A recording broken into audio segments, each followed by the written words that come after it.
Continental Airlines, United Airlines,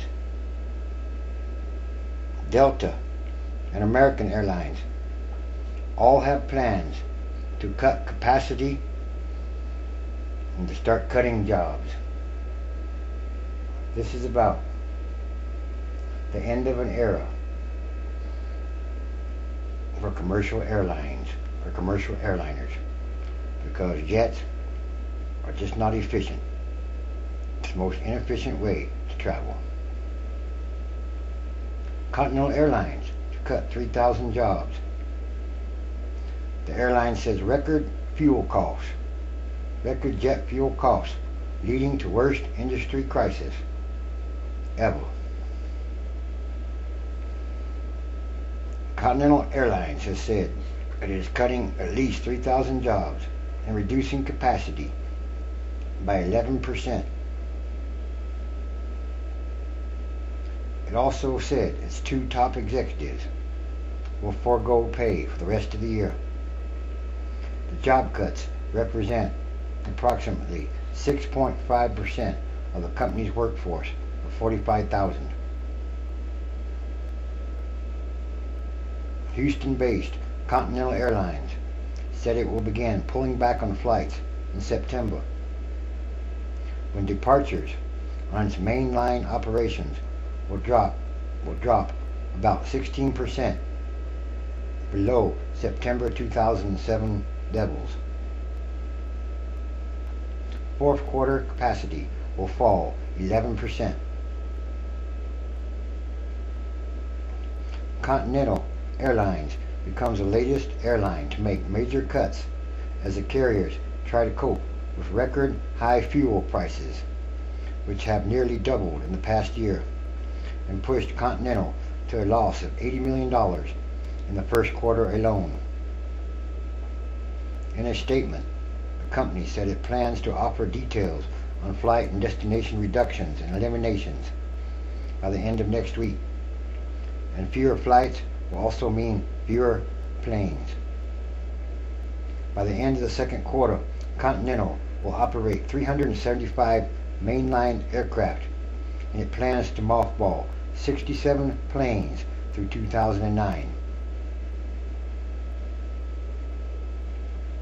The airline company said that several fare increases have not been enough to offset the rapidly rising cost of jet fuel. Continental estimates it will spend $2.3 billion more this year than last, a difference of $50,000 per employee. Jet fuel, has now surpassed labor as Continental's biggest expense.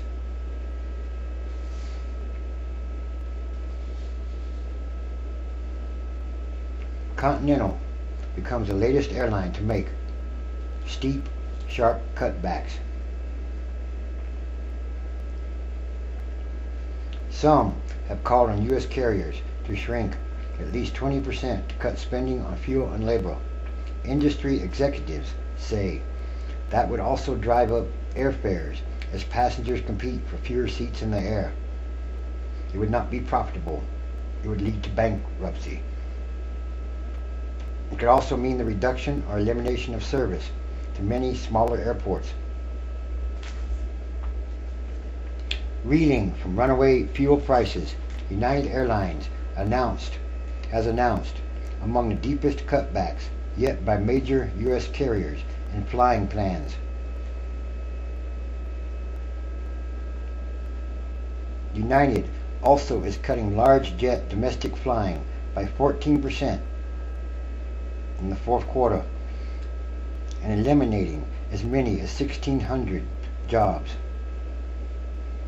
Its North American flying next year will be down at least 17% versus 2007.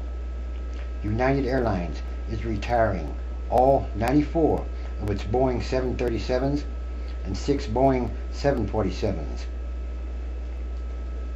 And it isn't the only carrier getting rid of planes. Excluding the regional airline flying, Delta has said it's cutting 10% of its capacity in the fourth quarter, and American plans to cut at least 12% from a year ago.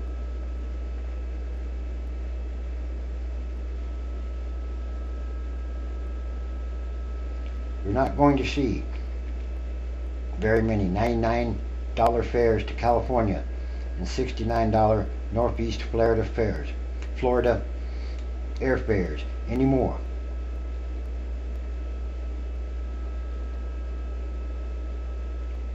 Almost all the airlines are starting to cut routes and cut capacity, increase airfares, or charge for all kinds of things. Anyway, how can a company stay in business if it's always losing money? Jet-Airliners are the most inefficient way to travel. They use too much fuel too fast, and they are a sign of things to come. They're going to have to either change or just go out of business. Jet-Airliners, or jet airline companies, are going away as we know it. This is a sign of the end times, transition days. A new world is coming. And these are more signs of the end times, last days, and there are many.